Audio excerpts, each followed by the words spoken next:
Hi, I'm the rumored ghost of a foot getting fucked up with Botanicus inside the EP adventure, Randy. Hi, I'm bum bum bum bum bum bum bum bum bum bum bum bum bum Mel's. Hi, cuddle up with a hesitant skeleton. Me, Connie, the Wayne. Oh my gosh, and welcome to a surprisingly off-season Mistresses of Mayhem. Is it off season? We got a lot of announcements this morning. Yeah, I was about to say, like, out of pure coincidence. Okay, we planned the episode like doing it today. We planned this like 2 weeks ago. 2 weeks ago. And out of nowhere, we get dates, we get number of houses, we get number of scare zones, and just a wealth of useless and really not that exciting information. Yeah. Tickets are on sale. There's 41 nights this year, and they will add more. And everyone is talking about how tired everyone's going to be. You know what? They said the same thing last year. And you know what? Yeah, everyone was tired, but whatever. It's unavoidable. It is. Stand up. It kind of is. I mean, the fabled like week 5 everybody quits because their job won't give them any more time off thing is probably just going to get a little bit worse. Yeah. But you know, it's higher. More people. Maybe they should lower the character age so that children can just fuel it all with child labor. And they'll actually have a full Stranger Things house then. Oh, whoa! that was a little savage. We're so early in the episode. That was delicious. That was really good. I feel satisfied. Oh, thank you. Well, anyway, welcome to another episode of Mistresses of Mayhem. We're here. We're ready. There's not a whole hell of a lot to talk about in terms of Halloween Horror Nights 29. That's the first time I've said that this year. But we have a really fun kind of game we're playing this episode, which we're really excited about. Yeah. But should we kind of barrel through the rumors and stuff just real quick before we get to that? Oh, for sure. Okay. Cool. Okay, so I have a couple of things written down for rumored things this year, or, you know, kind of givens or things that are getting tossed around. So as announced this morning, we have 10 houses and 5 scare zones. Cool. Which exactly the same. It's the same. I was so scared it was going to be like 20 houses, 25 scare zones. Do it. You have to go every night of the run to even go through any of them. Like, I was worried. Strong relate. I personally never did all 10 houses in one night last year. So I know a lot of people did, and a lot of people did even without Express. But I can say personally, for the way that I like to do HHN, 10 is too many. Yes. I mean, you say that, but I think I went like 20 times last year, and only one night did I go through 10 houses, and it wasn't even all 10 houses. I went through Carnival twice instead of Blumhouse once. Well, that's, you know what? That's very valid. Yeah. I did it. This is really off topic, I'm sorry, but for some reason a couple days ago I did a ranking of every haunt that I went to this past season, and that included like the one up here in Pennsylvania that I did for Christmas, like every haunt that I did, and Blumhouse ended up dead last, and I felt sad, but like I couldn't think of one that I left feeling less excited about, you know, like it wasn't like there was nothing inside of me that wanted to tell my friends like go to Blumbox. And speaking of which, if we get Blumhouse for a third time, as is rumored, okay, so the first one is Blumhouse, right? Because the facade was a house. The next one is Blumbox, because it was just a box. What is it going to be next? Blum Hexagon. Ooh. I mean, I like that, but it's got to be like a downgrade. That sounds like an upgrade. Yeah, you're right. Blum Shack. I like Blum Shack. I like Blum Shack. It's Blum Shack. Oh no. That was so solid. I can't believe I did that. That was wonderful. Okay. I mean, I was thinking like Blum, like plane, like single plane. Because we got from a box. Or like Blum Point. It's just a single point on a grid. It's just like a dot. And then you just go in. That's going to be Blumhouse next year, everybody. It's going to be great. Yes. Okay. So we've already kind of knocked out Blumhouse. Happy Death Day to You is opening next weekend. Wow. I'm kind of excited about it. But I'm a hoe for Groundhog Day scenarios, so. I mean, honestly, and I feel like we've talked about this a little bit on the show before. I don't mind Happy Death Day. It's kind of fun. I have not watched it. Okay, but before you watch that one, if you're gonna watch A Groundhog Day, watch Russian Doll on Netflix. It is so fucking good. It's been on my watch, like on my radar ever since I first heard of it, and I love what's her name, the actress. Natasha Lyonne. Yes, I love her. So Lion. I don't know how she pronounces it. Whatever. From Orange Is the New Black. I love her. So yeah, definitely gonna watch that, but also gonna watch Happy Death Day at some point. Yeah, it's going for something, which I really appreciate. Like, it feels like it's trying to be a genre movie instead of just like a kind of throwaway. I've heard mostly positives from it, from the people whose opinions I trust more. There's like two camps of horror people for me. There's people who I believe their opinions, and people who I just don't listen to at all because it's like everything they say is wrong. And those are the people who were like, Hereditary made no sense and wasn't scary. So if you think Hereditary wasn't scary and wasn't good, I'm not your friend anymore. That's my official statement. Yeah. I don't like your kind. So, Blumhouse will probably include Happy Death Day. I don't even know what else is on Blumhouse's slate, but I don't keep up with Blumhouse lore. I'm sorry. Lore. The lore house, ready for it. Ready for a really guy narrate us through some weird stuff. Now that is my kink. Podcast house, get ready. A haunted house that is just lore. Oh, I love that. Yeah. Wasn't that just Carnival Graveyard? Yeah, I don't know. Is Us the Jordan Peele movie? Is that Blumhouse? I don't think Get Out was, but I don't know if this one is. And even if it is, I have a hunch that it's probably going to be a little bit too cerebral for Horror Nights. Yeah. No, I'm not saying Horror Nights is dumb. I'm just saying like some horror movies don't translate. Yeah. Okay, but consider this. They have to make an opposite, mirror, creepier version of every single person who goes through the house. Because that would be the shit. That would be the amazing. End room is just mirrors of you. It's going to be a cast of 20,000 people per night. I hope that we don't know what the fuck is going on in Us yet. So. Yes. But I'm very excited about it. Yeah. So, yeah, that's probably going to happen. That makes sense. They seem to have a great working relationship. And as far as recurring houses go, I mean, number one, both Blumhouses have been big people eaters because they have big names that people recognize. And a lot of your just average one-night guests, they want to see something familiar. Yeah. And so they gravitate towards that, and I can understand that. And it's a way to redistribute the crowds. I don't know. I feel bad talking that way, but like it's not a terrible franchise to have over and over. I would rather have the Blumhouse compilations than standalone Purge houses. 10,000%. Yeah, I don't have anything to disagree with that. I was trying to make a joke, but I feel like I don't know any Blumhouses off the top of my head that would make good standalones. The Conjuring. No offense. The Conjuring. I stand by Sinister being a solid choice for a house. What about Insidious? We done. Well, Insidious, but that's the thing. They already did it though. Well, yeah, I would have been. I'm just saying, like it is possible. Well, but Insidious is special, and also that was like three movies, right? Yeah. Okay, never mind. It might have just been the first two. Maybe it was the first two. That actually sounds right. Yes. Wait, no, because that guy with the breathing lipstick thing, the old man. No. Oh yeah. He's in it. Because... So maybe it was Blummy. I mean, Insidious too. Can I just nickname Blumhouse's Blummy? Hey. But you know, when we roll up next year to the Blumhouse sequel, we'll be singing Blum Shack now. Yeah, I'm ready. Blum Shack. We've really ascended on that one. Yeah, that might be the best thing I've said in like 3 weeks. Okay, so moving on. Stranger Things 2, pretty much a given. Yeah, very likely. I don't want to spend a whole hell of a lot of time on it. I will say I look forward more to the season 2 scenes than I did the ones that were in this year's. I have not seen season 2 yet. Me either. I intentionally didn't watch it before this year because I wanted to just go in knowing what I needed to know for that house. So I'm going to watch it and prep for this year. And for me personally, my opinion of the Stranger Things house actually drastically improved after Stranger Things Day.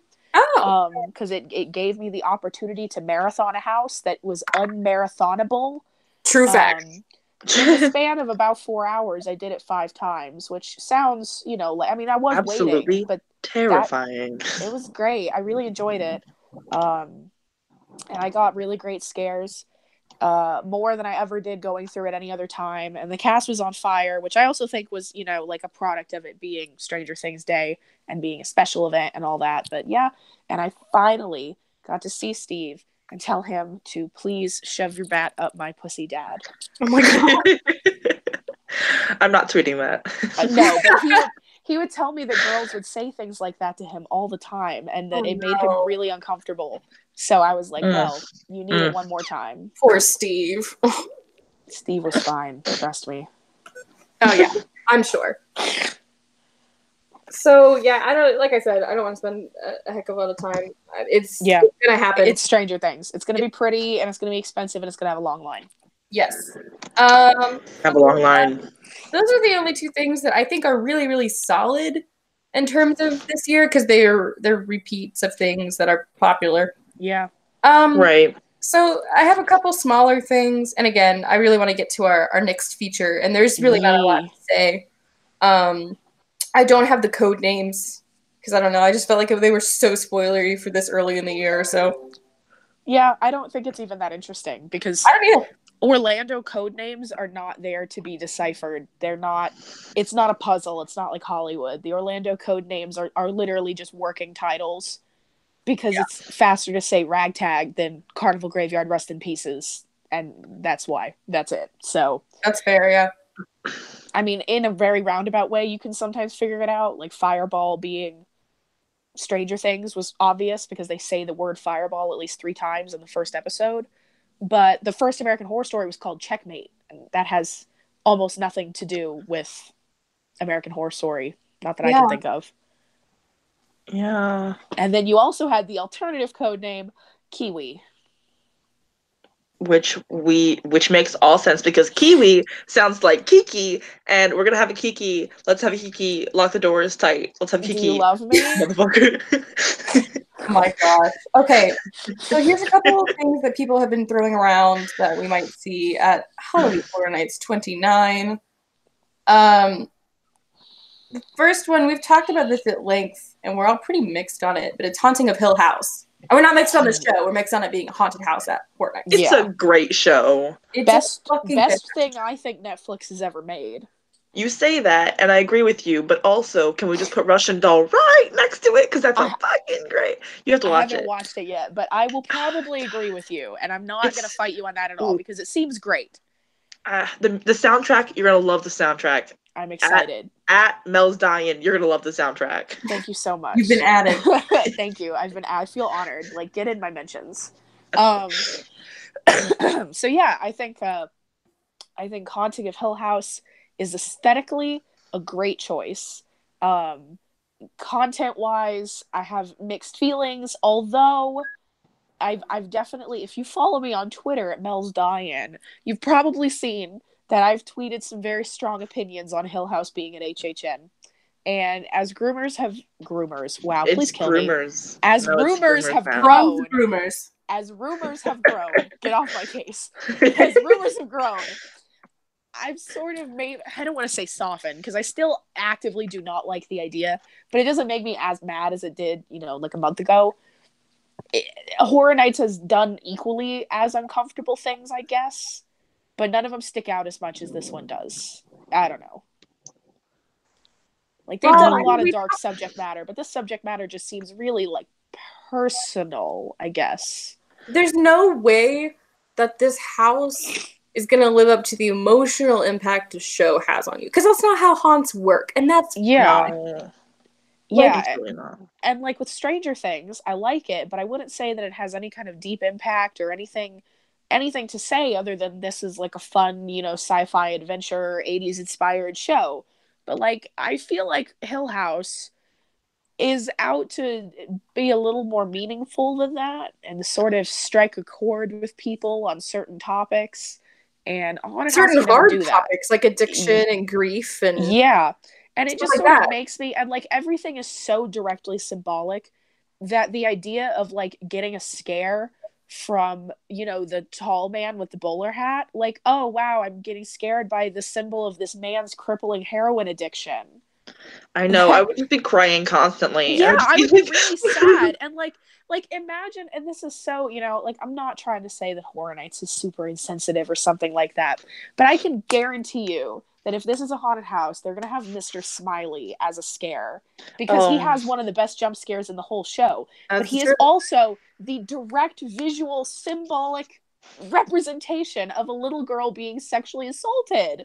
And I'm like, maybe it picks something where the ghosts don't represent such horrible things. Because the only scary thing in the show are the ghosts, and they all are meant to represent some terrible thing in these people's lives. So, yeah. I don't know. Which is beautiful, by the way. It is, exactly. It's a great... I don't know. Those are just my feelings. Mm-hmm. I'm going to do a quick... I just opened up your YouTube, and Graham Coleman said Blumsphere. Ooh, yeah. Wow. Oh man. Okay, could you imagine an entire haunted house but inside one of those plastic bubbles that you like ride around inside of? Oh, I thought you meant like the kind that people play soccer in where their legs are out. Yeah, that's what I meant. Okay, then yeah. That would be interesting. That would be very claustrophobic, actually. Like, I feel like you could do a lot with that. Oh man, what if you had to roll through the haunted house in like a hamster ball? That's what I was thinking of. Yeah, that's awesome. Well, we went from like discussing the seriousness of addiction and suicide to rolling in a big plastic sphere through haunted houses really fast. And that's our show. Yeah. Goodbye, everybody. But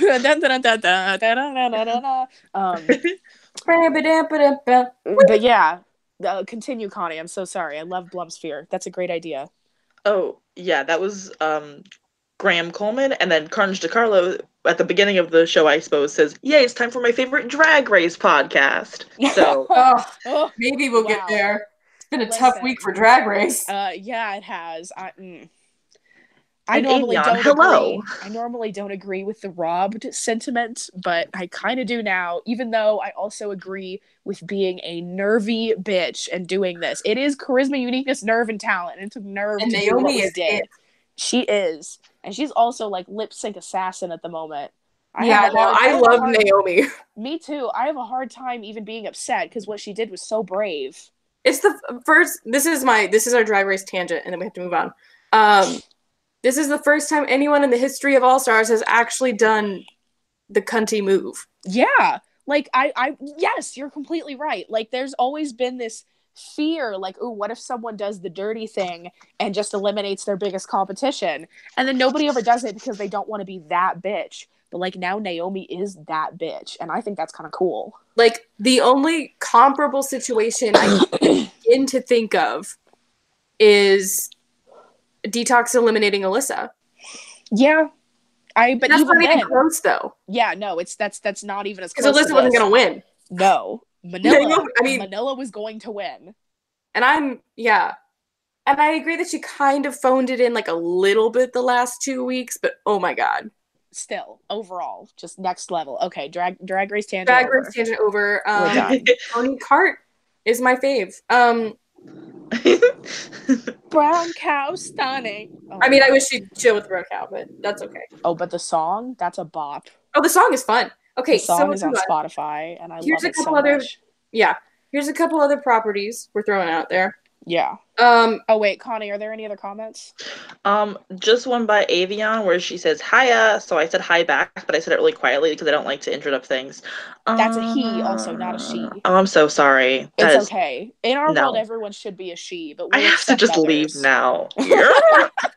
Leave. It's okay. Never come back.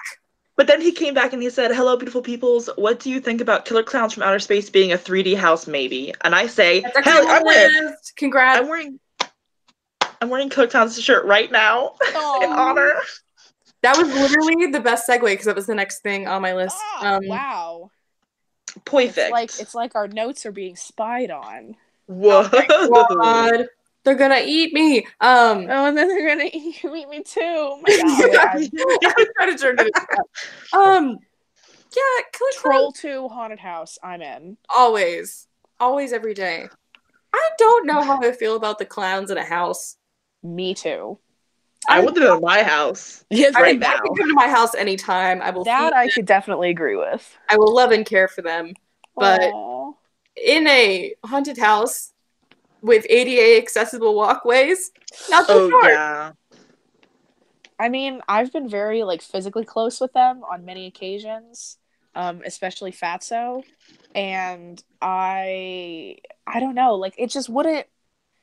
I'm in the camp of people who believes that Scare Zone succeeded not because everyone likes the movie Killer Clowns that much, but just because the interactions were really fun and memorable and very free. So I kind of feel like that would all be lost in a house, just like with Trick or Treat. And I like the Trick or Treat house, but I don't think it even holds a candle to the Scare Zone. And the things that I have the fondest memories of in the Scare Zone are not the fact that it's Trick or Treat, it was talking to them and goofing around and watching them do things, you know? And I think it would be the same. Like, I think a Killer Clown's house would probably be fun, but the clowns don't have as much, like, physical comedy in the movie as they did in the Zone. Yeah. They were living. They don't do anything in the movie. They, like, Don't. walk from point A to point B, and they're lucky to get there without bumping into things. So I feel like a house, like you would lose a lot of that character that was in the Zone. But I like 3D houses, and I like Killer Clowns. I like the music. I like the design. I think it'd be colorful. I think the spaceship would be the best part, easily. I think we could make the Killer Clown's house work if we, instead of centering it around the clowns, we center it around the three characters, Mike and Debbie and whatever that guy is. Would they end up, obviously they're in a polyamorous relationship at the end of the movie. Obviously, I mean, that's obvious. Yeah. So I think if we made it, if we're gonna do Haunting of Hill House, it's already a drama year. Yeah. No more scares, just drama. Just okay. So we can have that. Perfect. We can have Killer Clowns, the soap opera. Ooh. We could we could have just like the Kardashians. You know. Could we have like Dr. Phil but with Killer Clowns? Yes. Oh my god. Get into my mentions now. Yes. Okay. So yeah, Killer Clowns. I certainly would not be mad at it. I'm sure it would be a lot of fun. It would probably be a soundstage, in my opinion, for like storage reasons. They need AC too. Yeah. Oh yeah, that as well. It'd be a cold ass house. I hope so. I love a cold house. Me too. Except when it was really cold outside, and then Poltergeist was cold and wet. That was oh man, I felt really sad for everybody like those days. Okay. I can't even tell you how much of the Poltergeist cast would keep like little hand warmers tucked into their pockets, and they would like put them inside their masks just to try to keep warm in there. And I was like, babies! Well, I hope they know that everyone who went through that house always really appreciated that it was very cold, so. They'd better, because poor, what's-her-name, the mom, had no pants. She was in a jersey. Dang. And yeah, it was cold. It was cold in there, too. I bet the big chickens were warm, though. Yeah. I love those chickens. I miss the big chickens. All right. I got two more things to throw. Alrighty. What? I said alrighty. Okay, I thought you said all Randy. I was like, Oh, what I do? Randy. Randy. So the second one's kind of a hanger-on from last year that didn't get seen at the event, but has still been like cropping up. Especially because Hollywood has left some clues that kind of lead to this one. Murdy published a whole Q&A that was like, we have a house that's going to be set in the snow this year, and we have an IP that we've wanted for a long time, but we've never done before. And a lot of people are saying, as they did last year, that it could be Hellraiser.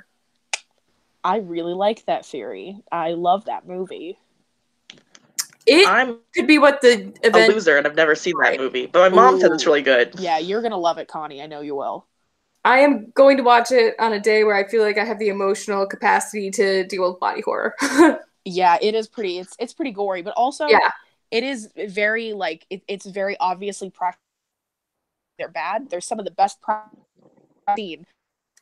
But some of that body horror probably would have bothered me more before I was interested in special effects makeup. Special effects makeup, a lot of it kind of mellowed out for me, and I was like able to appreciate it for the artistry and not get uncomfortable. Yeah, I don't think gore bothers me very much. I think if we're gonna do a house that's based on like cool special effects, we should do a Billie Eilish house. Oh, hell yeah. I learned about her 2 days ago from Melody, and I now have all of her songs. And I'm listening to them on just repeat right now. That's why I'm not responding a lot, because I'm just listening to Billie Eilish. That's literally me. I've had Bury a Friend on like that repeat for 2 days now since I told you about her, and I discovered her about 3 hours before I showed her to you. So, oof. Yes, Billie Eilish. She needs a haunted house. I'm ready. Honestly, whatever happened to doing music haunted houses? Because I feel like that idea is not a bad one inherently. No, I don't think it is either. I think it'd be great. I think music is incredibly influential on what scares people, and there's so many like abstract horror visuals associated with so much different types of music. Yeah. That, like, I don't know, I think there's a lot of options. Billie Jean is not my son. That's terrifying. Wait, Billie Jean is not my son? Wait a second. Wait a second. I really do have to leave now. I gotta go. I'm messed up today. I gotta get the fuck out. Billie Jean just became a gender-bending tale of horror. Yeah, and like possible like incest. Weird incest. This is bad timing with that Michael Jackson documentary that just came out. We better stop. Oh, we're doing too much cross promotion today. I'm pulling the handbrake as I'm talking right now. I'm trying to stop. Okay, back to Hellraiser. I would love to see this come because I feel like we've mentioned this a lot in the past couple of years. Where's the gore, friends? Yes. Where's the blood squirting at us? We have been kind of dry of gore for 26 was dry, 27 was dry, and 28 was kind of dry. As far as like really gory stuff, 26 there was nada. There was like no gore that year. Well, 25 you had Body Collectors, which is inherently pretty gory, and yes, and there were some pretty gory scenes in Jack Presents as well. Well, I mean, and you had the Carnage Returns and the Icon Scare Zones had a lot of things being pulled out of people, and so it's pretty good. The blood was flowing for sure. 26 was like literally nothing. It's actually really funny to look back. If you look through all those houses, there is not a single scene of like intense gore, unless you think maybe like the cutting herself girl in Chance's house. But that was 3D, and so I don't consider that kind of cartoony gore the same thing. Like, it doesn't affect people the same way. No. I know it doesn't affect me enough. No. That would have been such a fun role, though. You're right. Yeah. I love me some controversy, and that was a really controversial role, and I think it would have been fun. I think that we should do... Now, bear with me, because I'm afraid that we're going to have to shut down this podcast just based on today's mistakes alone. Oh, no. You know that Indian/Hindu holiday where everyone wears white and they go out and throw colors and stuff? Yes. Okay. Now, what if there was a house where it's an upcharge? It's always an upcharge. Of course. You get an upcharge experience. You get a white shirt. You have to change to get a white shirt. And then they just squirt blood at you. All the blood is real. Not real blood. That would be horrible. But you get to walk away with a souvenir blood shirt. What you are describing is Evil Dead the Musical. It is, yeah. They do give you shirts and they do squirt you in blood, and that's kind of like the whole premise, is that there's a huge blood zone for every show. Shoot, sign me up. Where'd it come from? Get me in there. They did it during HHN in Orlando 2 years ago, and I was really during 27. I was really sad because I just couldn't find a time to go. They did it on one Monday, and it was that was like the industry night, and I still wasn't able to go because I was broke. So I didn't get to see it, and I was very sad, even though I knew a lot of people in it. That high school just did the Lizzie Borden musical, like, finally. Ooh. And they crushed it so hard. And they had a splash zone for when she chops up her parents, and they had people out into the audience with water guns. And yes. When I saw that Psycho Depeche Mode musical, they did during the shower scene, they like squirted everyone with blood water in the dark. It was cool. But back to Hellraiser. I guess I'm the only one who's actually seen. It's okay. No, I love that. Was a really fun sidebar. I think I'm the only one here who's actually seen Hellraiser, and I can say pretty definitively, like, it is perfect. It is very, very well suited for a haunted house.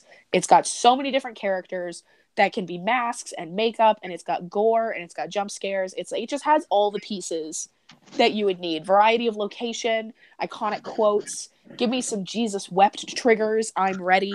Like it would be great. Well, and Very also it well kind of suited. fits the bill as like the throwback house. Yeah, absolutely. Absolutely. like- it would be the throwback house for sure. And it's like the cult classic favorite that like finally gets its due, you know? Yep. Exorcist, Shining, American Werewolf, etc. Yes. Poltergeist.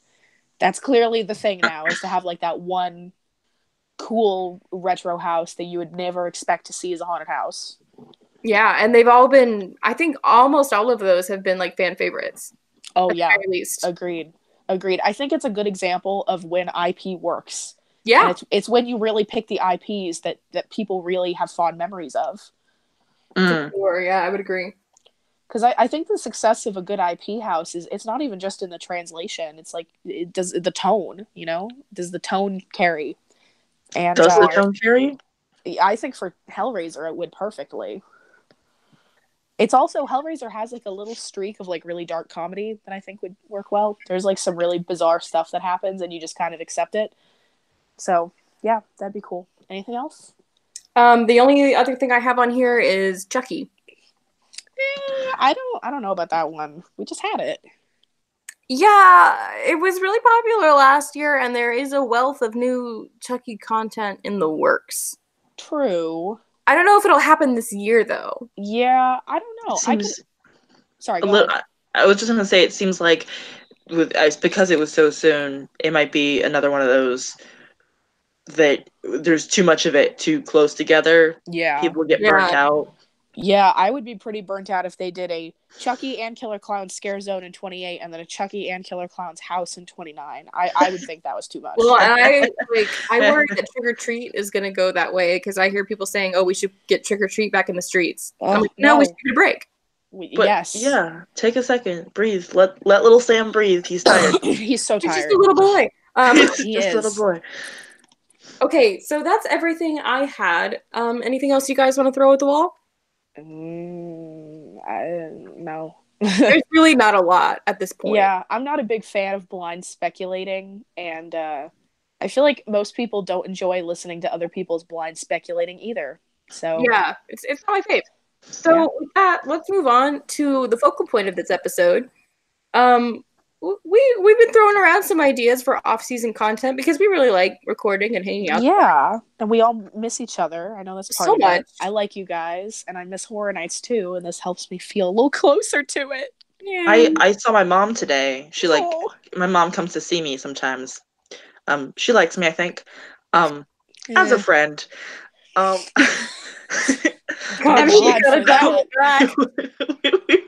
We were driving somewhere, and she's like, you know what I was thinking about yesterday?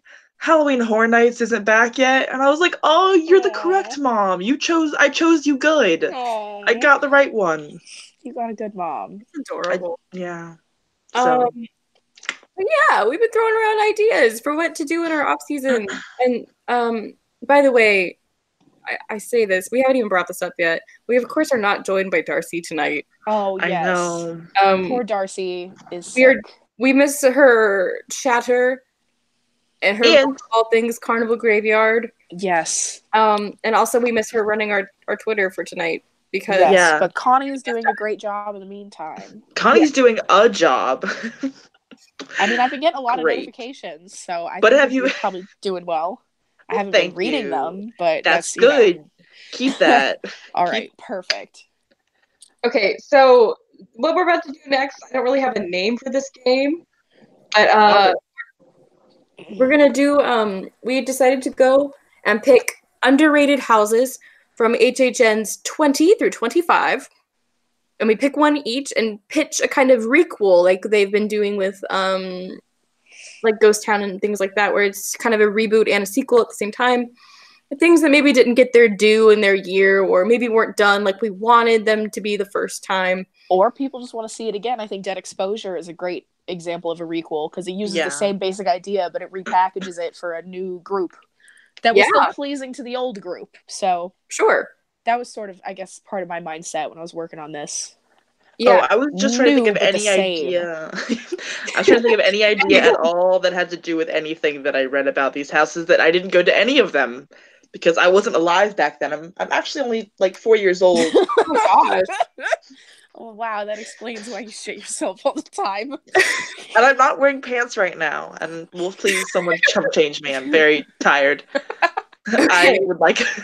So our rules for this game, we actually don't really have a hell of a lot, but we did put this restriction on us because I know we talk about these houses as a group quite a bit. So we said you cannot talk about nightingales, blood and guts, dollhouse, or body collector. So we had to go dig deep. Yes, and I also think in general in the Horror Nights fandom, if you are in deep enough to be listening to this podcast, And you're in deep if you are. You have already heard someone talk about how body collectors should come back or how nightingales should come back. And the whole premise of this show is based on us really liking Dollhouse. And yeah, so those are our... And, you know, Blood and Guts is just too much of a kink daddy. We just can't even go there. We can't deal with the... It's not fair. He just has so much, you know? So much. So much what? Just charisma. Nerve. Talent. So much.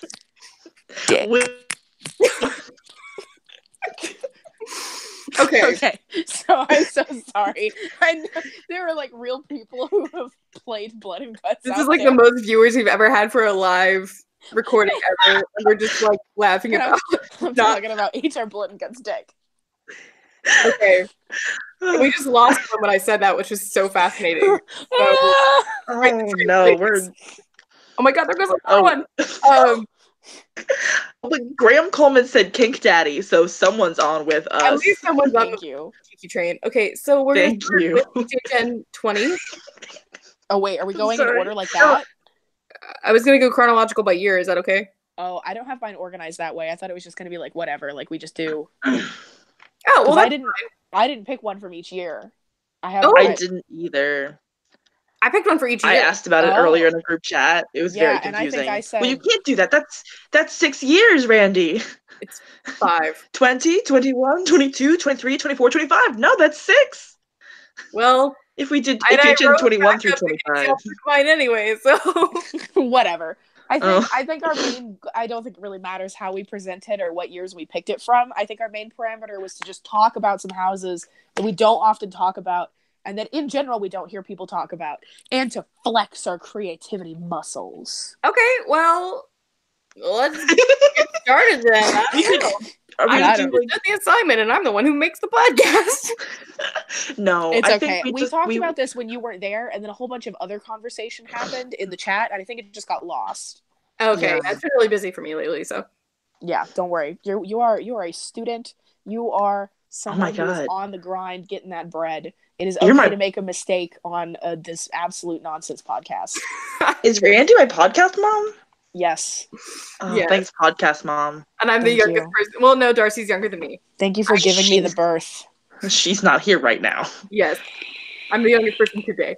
So let's get started. I will start with Gen 20. So I did write a treatment for the orphanage, Cindy's house, but I was like, that's pretty on the nose for me. So I have... That is very on brand. Yeah, it's very on brand. So I have 2 others. I have one for Hades. I like that. Oh, I have one for the Wyandotte estate. For what? The Wyandotte estate? Yes.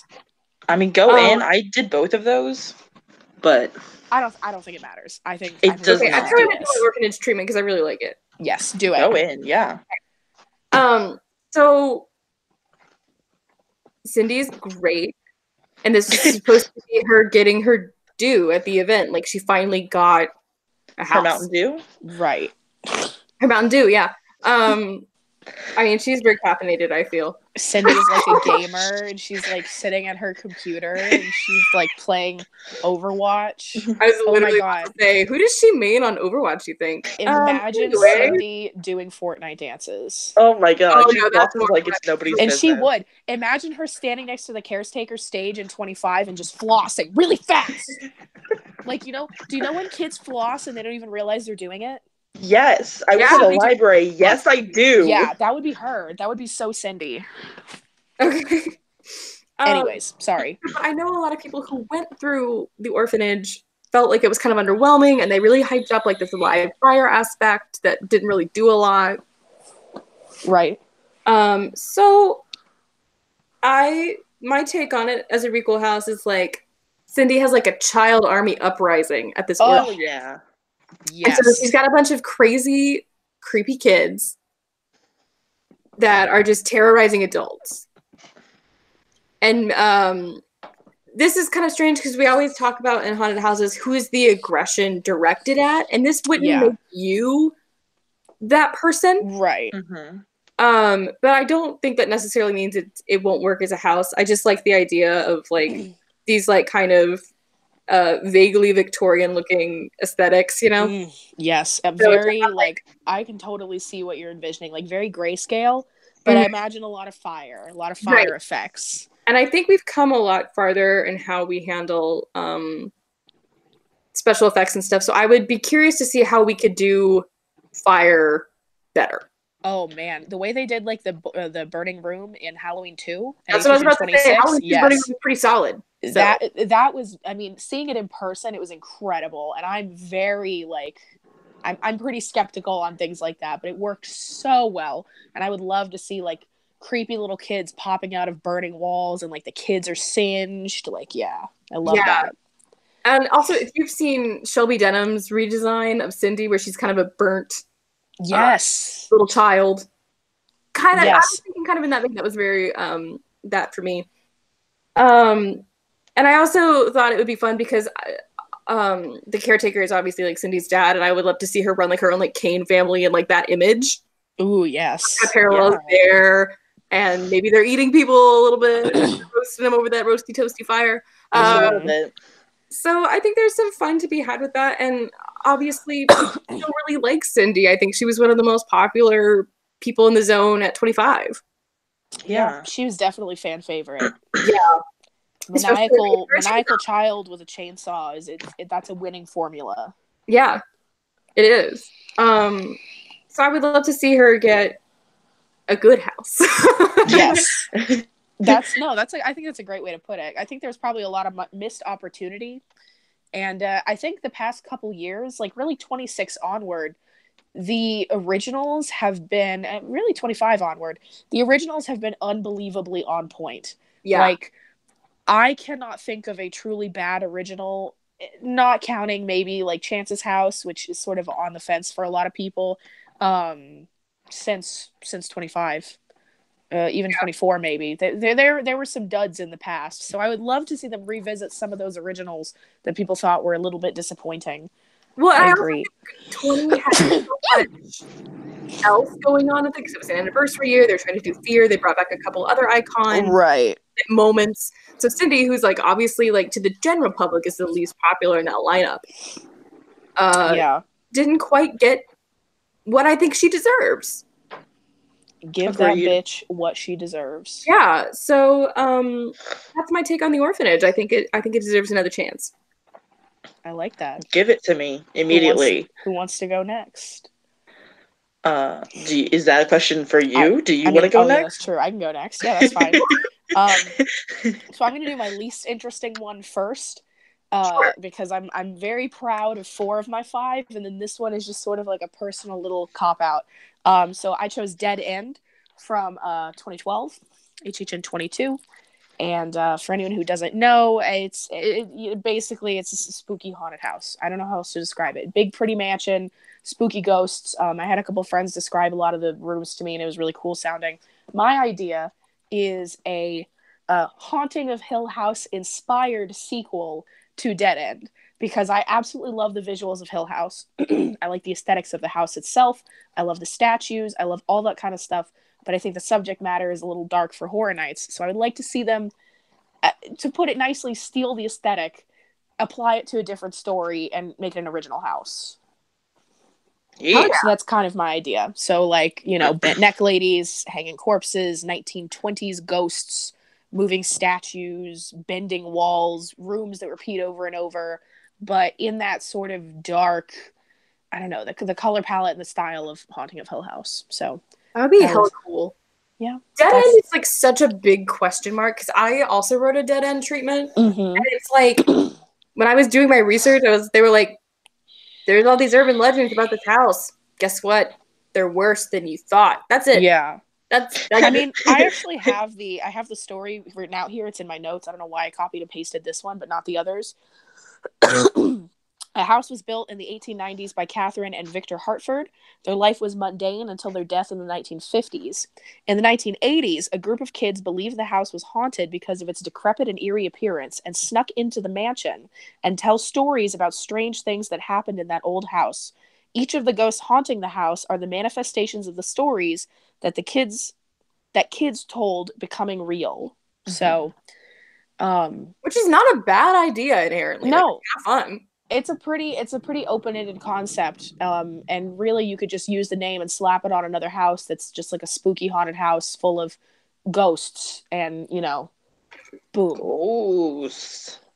ghosts, yeah. So, I actually had a really similar like concept for the Wyandotte estate because it's kind of just a traditional like there's a bunch of ghosts in here. Yeah, exactly. Even though the backstory is super elaborate, it is very cool. Well, in Wyandotte estate also had like the paranormal like ghost hunting aspect too, which is kind of fun because that's actually really popular again right now. It is, but then there's also Paranormal Inc. at Knott's, and we can't compete. We can't. No, not with the format of HHN, which is fine. It's fine. Yeah.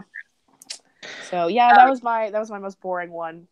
Yeah, I also tried to give Dead End something more to play with, and just couldn't figure it out for that one. I want that back very specifically, but because I don't have like really solid video of what it was, I got some good descriptions from my friends, which are on Snapchat, and if I open Snapchat, it'll close this app.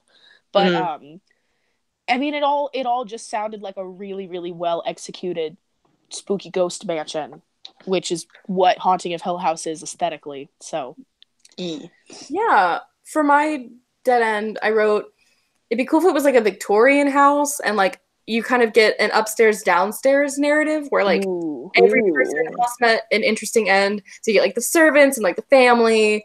Well, we could just go full Downton Abbey. That would be fucking awesome.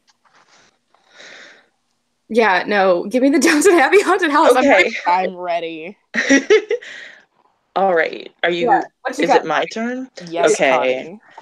So I did. Well, I'm also doing it chronologically. So I have 2 HHN20s because I have hard time making brain work good.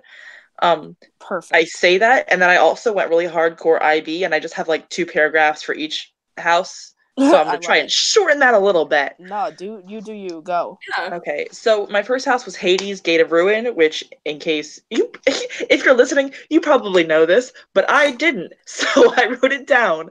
Hey, you never know whose mom is listening. It's my mom. She's listening. Aww, hi, Robin. So this house from HHN20, I wrote down, took guests to a crumbling temple and through the gates of hell, leading them to face the Cyclops, Hades, Medusa, and to watch Pandora's box be opened, unleashing like the shitty shit on the world, right? Yeah. So my requel is it's not really a direct sequel. It's like it works with the aftermath of that. I'm calling it Hades: Apocalypse. You're one of the last survivors of the destruction wrought by Hades when he opened Pandora's box. You hope to find the box and shove grief, misery, havoc, starvation, and doom back into it before you and the last of humanity fall victim as well. On your way, you are attacked by the Minotaur, caught in Charybdis' storm, #rain, taunted on every side by sirens and harpies, and come face to face with Cerberus before facing down Hades himself and Pandora's box, which you find broken and unfixable, #suckers. Connie, that sounds bitchin'. That was great. I love that. I'm like, I'm ready. All right, I'll just call up Mike Aiello real quick. Hey. No. I feel like we have like a kind of I feel like there's kind of this vein of like mythology horror that doesn't really get mined at HHN. Please give me mythology. Please, please, please. HHN's kind of flirted with it, but it went a couple other ways too. Yeah.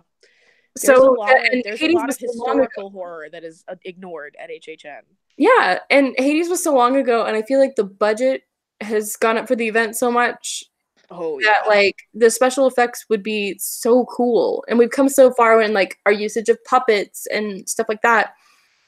Yes. It would be so fun. I want a big Cerberus house or a puppet. I want dog. Give me dog, big dog head. I want dog. No, that is the perfect treatment for that house. I love it. Yeah, that was wonderful. That's a great idea.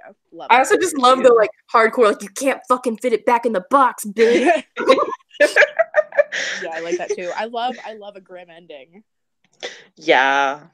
Well, and I'm here to destroy hope. Where you are the one being like you are the trespasser, you know, like you are the one.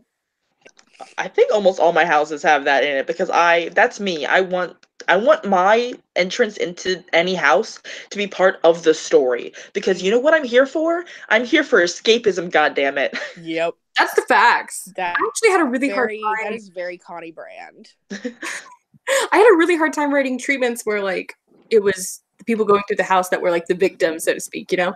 Right. It was hard for me. I was like, wow, it takes so much thought to make that work so well. I agree. It does. But that's also sort of my preferred style, at least for originals. It doesn't really work that way for IPs ever. But I mean, there are exceptions. You know, Scary Tales was pretty passive, and that was a great house. Yeah. They weren't really directly attacking you. I mean, I guess they kind of were, but it was vague. Yeah. No, I get that. All right, round 2. Are y'all ready? Yes. Yeet. All right, so next up, if we're going chronological, and it's okay if we're not, is 21, which was just like a fucking wealth of things, and like two of them are ones we can't even talk about because we talk about them all the time. Yep. Nightingales were both 21. The Forbidden Bee Man. He is the ultimate forbidden snack. So forbidden today, anyway. So I have a couple for 21, and I actually kind of managed to merge 2 of them. Ooh. Love a crossover event. So I was super into Winter's Night. Yes, do it. Good choice. I wanted to do that one, but I couldn't come up with anything, so I'm glad you did. I also tried to do that one. I couldn't come up with anything. We're about to make it a stretch, so bear with me. Get in there. I need to stretch. My back hurts. I'm really bad about that. So this is one of the most underrated houses in an all-star lineup of a year. Yep, agreed. It's so gorgeous. The design was so intricate. It had a really, like, a lot of different ways of, like, scaring people. Like, there were some really awesome techniques they used in this house. A lot of, like, forced perspective and, like, kind of, like, peepholes into scenery and stuff like that. Mm-hmm. And I heard a lot of positive things about it. And, of course, it's another cold house, which we all really enjoy. Yes. Give us cold. Give me ice. HHN does winter in a way that I have not seen winter done other places. For sure. They have a gift for that type of scenic. Like, I don't know what it is, but they really And this is do literally well. Just winter porn. Like, it's yeah, so good. That literally was the house, yeah. And I really love, like, a classic graveyard. The story behind Winter's Night was super fun. The lantern, you know, the old caretaker cottage. Yeah. It was so beautiful. So, I think you would need to change it up, like, a little bit. And, you know, you don't want just a carbon copy. So I was like, well, what if it's, like, an ice storm and it's not just snowy, it's frozen? Ooh. Or I like it. During, like, a thunderstorm. But then I recently saw a video of a snowstorm at sea. Ooh. Give me ocean. Which leads us into Winter's Night crossing over with The Forsaken. Oh, hell yeah. Oh, hell yeah. Get your asses in gear. Check this out. This is a stretch, but I'm kind of proud of it. No, I love it already. So I saw this video of, like, kind of like a freighter in the middle of a snowstorm in the middle of the ocean, and it was very scary, honestly. Like, there was, like, you know, there was no end to the snow. It was very dark, but it had, like, that kind of purple glow that you get when it's snowy outside. Ooh, yeah. Yes. And so let's say, like, a ship goes down in a snowstorm, like, 200 years ago. Okay. In the middle of the ocean, and then you're on a boat, and you're crossing through it, and... I'm on a boat, motherfucker! Yeah. I'm so sorry. And the snow is falling at sea again, and the vengeful ghosts are looking to take down another vessel, so you're on a sinking boat. Hell yes. Snowstorm with scary winter ghosts. Love. In the snow. Love. I love that. I mean, I think that is a very bit of a acceptable. stretch because it That's kind of sacrifices a lot of the original aesthetic of Winter's Night, but it's also super fun. I mean, I'm also a bitch for ocean. Yeah. Agreed. I know. I think that's the right amount of reaching, because that it's also a reach to cross over Body Collectors and Psychoscarapy, which take place in vastly different time periods. Yeah. Yeah. So yeah, I think that's great. That's a great idea. Thanks. I was really proud of that. Yeah, and I've never seen anything like that either. The closest I've ever seen that's even in the same ballpark is at 13th floor in Jacksonville, Florida. They have the facade of Deadwaters recreated down to the mirrors on the floor to represent the water. I mean, it is literally down to the tiniest detail, to the point that you're like, copyright claim. But it's really cool. And for their Christmas haunt, it was snowing very heavily in that room. I'm talking, there was snow past my ankle, like that I was trudging through. Ooh, that would be the dream. It was amazing. And like, I want you to just imagine the Deadwaters facade, but in a blizzard. And it was one of the coolest things I've ever seen. Like, me and my friends were literally screaming. We're like, this is amazing! Like, it was embarrassing. We were so excited. So awesome. So I feel like that is sort of like, that was such a striking aesthetic, and not just because I miss Deadwaters and it was funny to see it recreated, but like, that's cool. Like boats, water, and snow. They're all good things. Well, and I imagine like my favorite. I love like the scuba suit, the old timey. And imagine like an icy scuba suit. I can't help but think of like Dead Man's Wharf, sort of, with all this. Throw in a little Dead Man's Wharf and we'll have a party. I love those fishermen. Yes, get them in here. They deserve it. All right, so that's my 21. Excellent. Melody, you up? So mine are not in order. I'll do not in order like yours. So next I'm going to do this one's from 25. Asylum in Wonderland, which I'm surprised we didn't ban this one, because I love this house and I know I talk about it a lot. Not as much as the other ones. Yeah, probably is true. But anyways, so my idea is not necessarily a sequel to Asylum in Wonderland, but I want another Ultraviolet Comics house. Which of course we've had a lot of. So this is Ultraviolet Comics Over the Rainbow.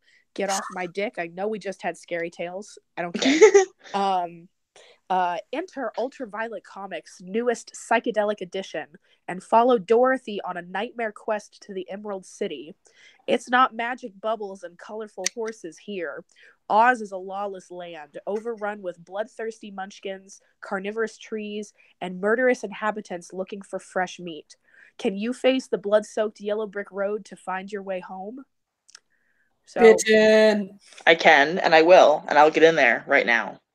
Okay, wow. See, this is what earlier in the speculation year last year, this is what we thought this year's. Yes, yeah, that's where I stole the title from, because I thought that was a great title for a haunted house. I don't even care. I don't know.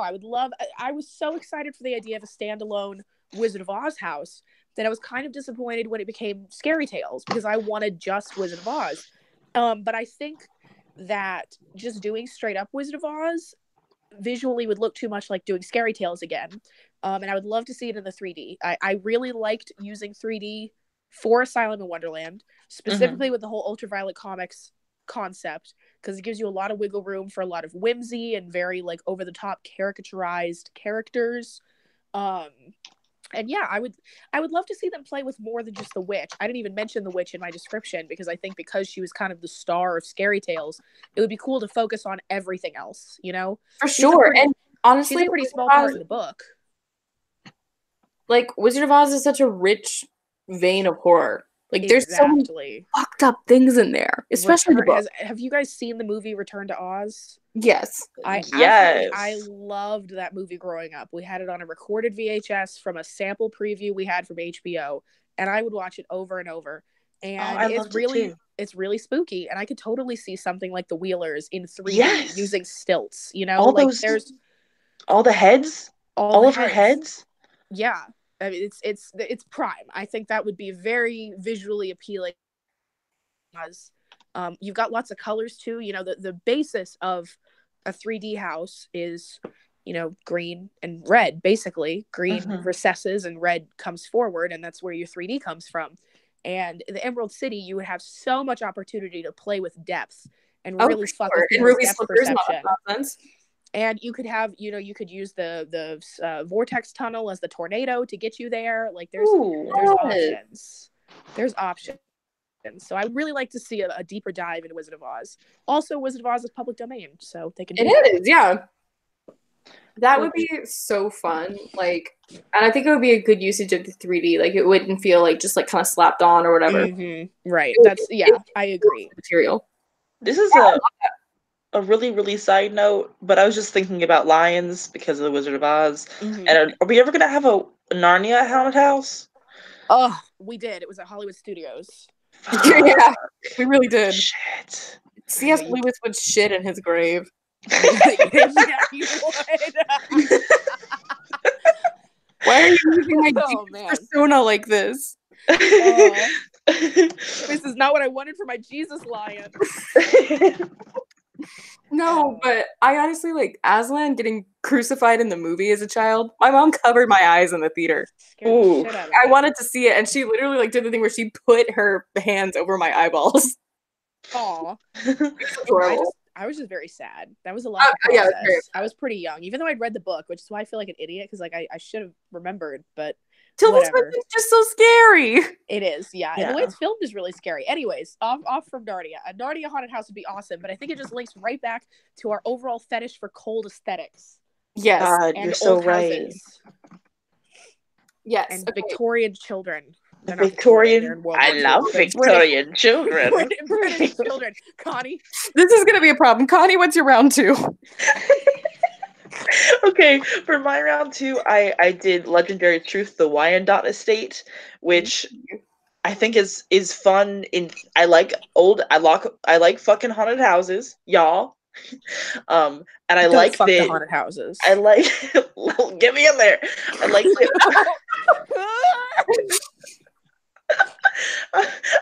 I gotta go. I like that Malcolm Wyandotte killed his wife, himself, and 13 other people, not in that order, but 13 other people because of the stock market crash. Like, give me some realism in there too. Interesting, actually. I like that.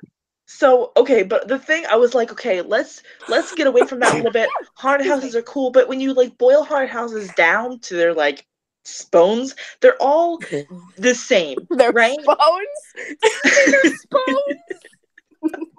I said bones, maybe, but... It sounded like bones.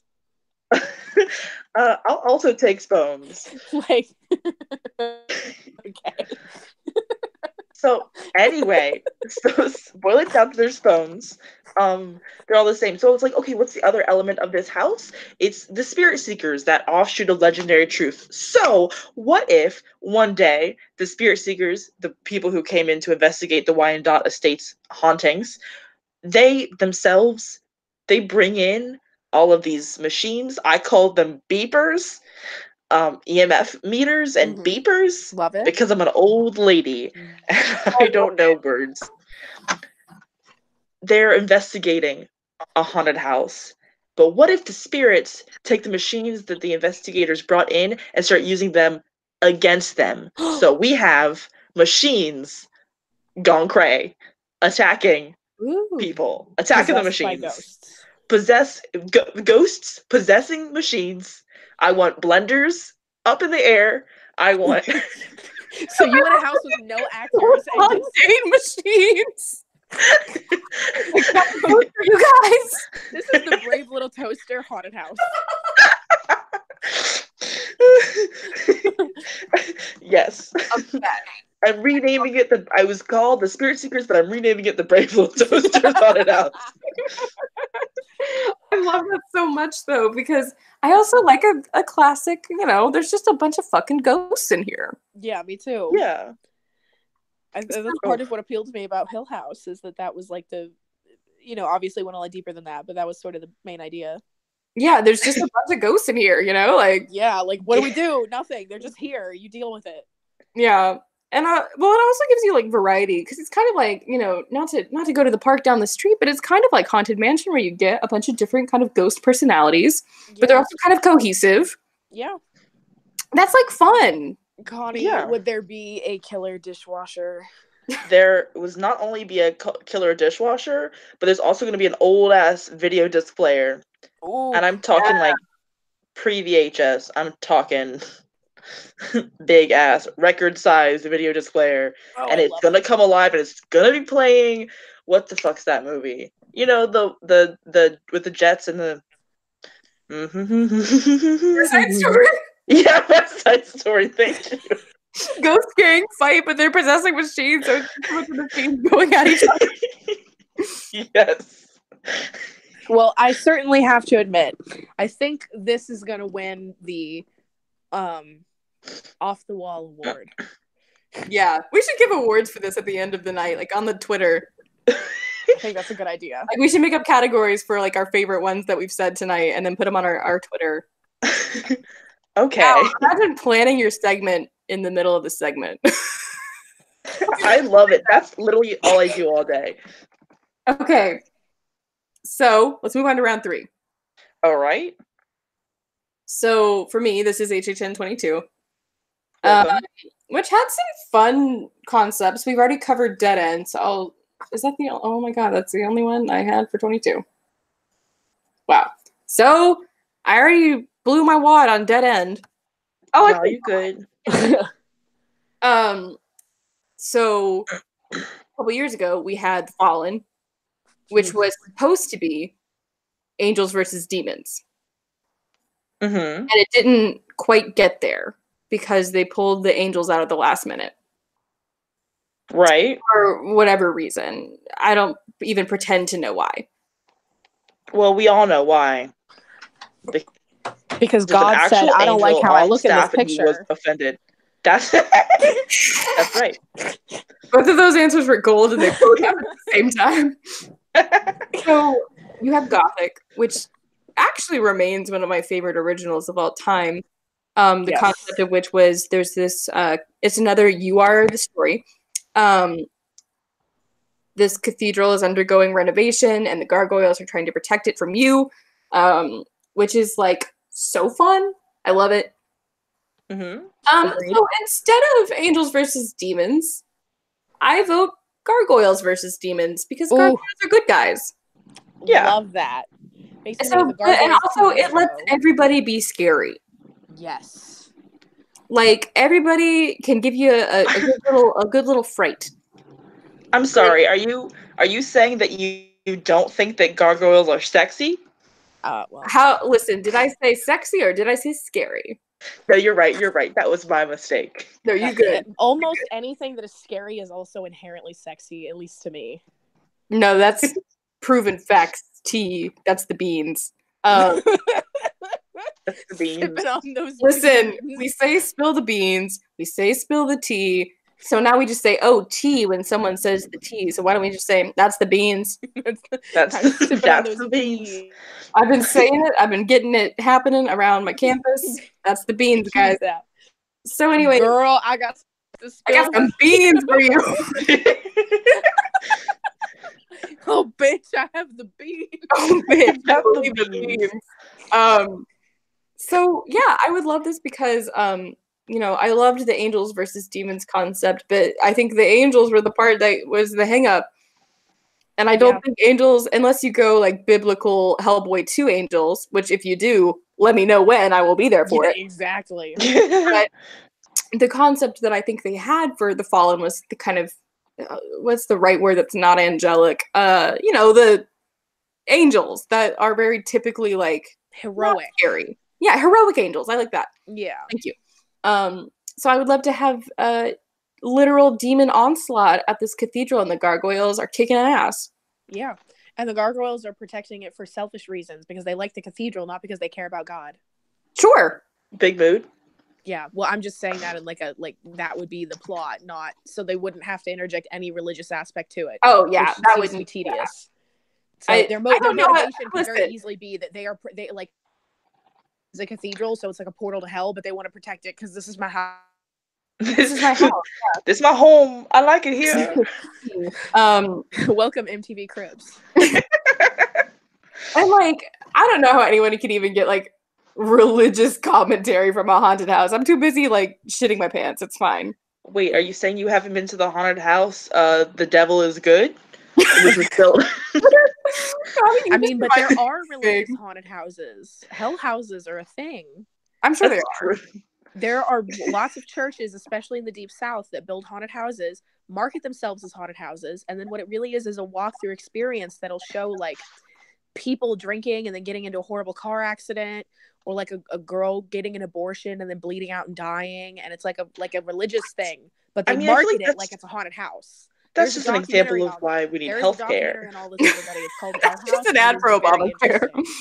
It's an ad for Obamacare. You're right.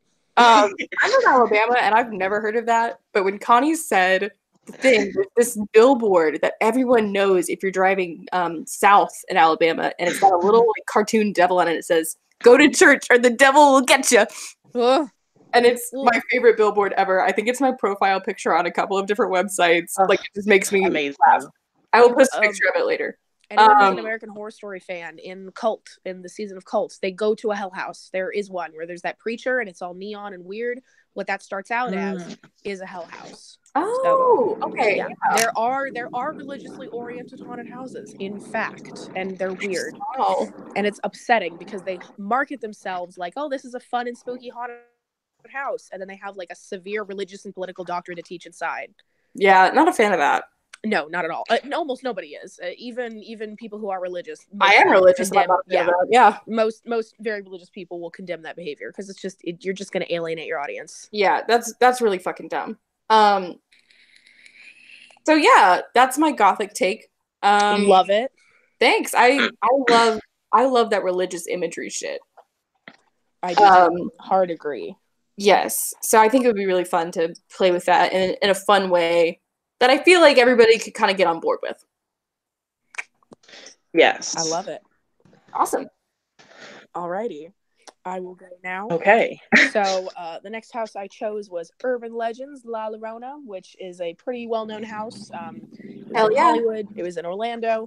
I think it was pretty well liked. I mean, I say underrated in the sense that I don't hear people bring it up a lot, but when it is brought up, I rarely hear anything negative. Most people seem to really appreciate it.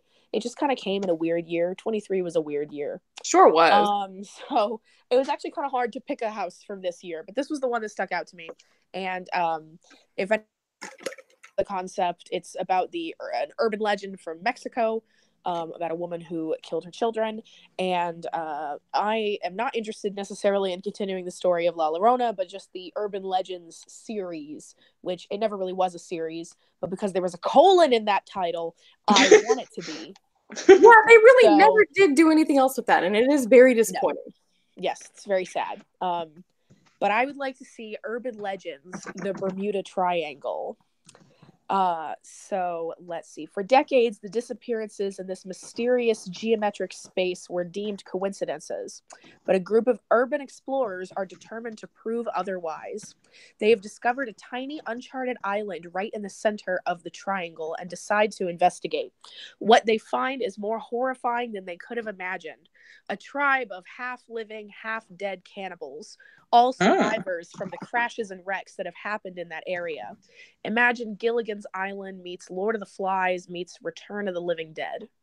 Down. Hell yeah. Sort of my idea is like that it was started out okay and that there's like tree houses and infrastructure, sort of Swiss Family Robinson style. But as time went on, this is clearly some kind of cursed place, and they just morphed into something unimaginably disgusting, and they eat each other and are fighting, and they're not even really human. So I also really love that could incapacitate different time periods. Yes, that was another thing. That's actually here in my notes. That you could have like people who were in 1920s outfits and people who were in 80s outfits, and they're fighting each other, and they're there to kill you because you're fresh meat, and they've been fighting each other for so long. So yeah, I'm thinking kind of campy, constant warfare among the tribes. You got your tree houses and your huts and that kind of thing. So yeah, and cannibalism. Yes, cannibalism is great, and tropics. I'm a big fan of the tropics. So I could even imagine like like almost like a zombie like parrot or like zombie animals that are on the island too. Like everything that's there becomes cursed like this that's alive. Yeah. So yeah, that's my idea. I know it's a little on the vague side, but I just think it No, would be. I I loved think it. It's of great. different urban legends, I think it'd be really obvious to go for something like Sasquatch. You know? Yeah. Mhm. It's and so it's off the beaten trail for that, which I really like. Yes. I think it'd be different. So yeah. I'm down. I like triangles. I mean, I like Me that one in too. particular. Blum Triangle.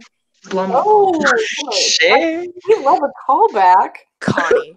Triangle Blum. Triangle Blum. Triangle Blum doing the thing.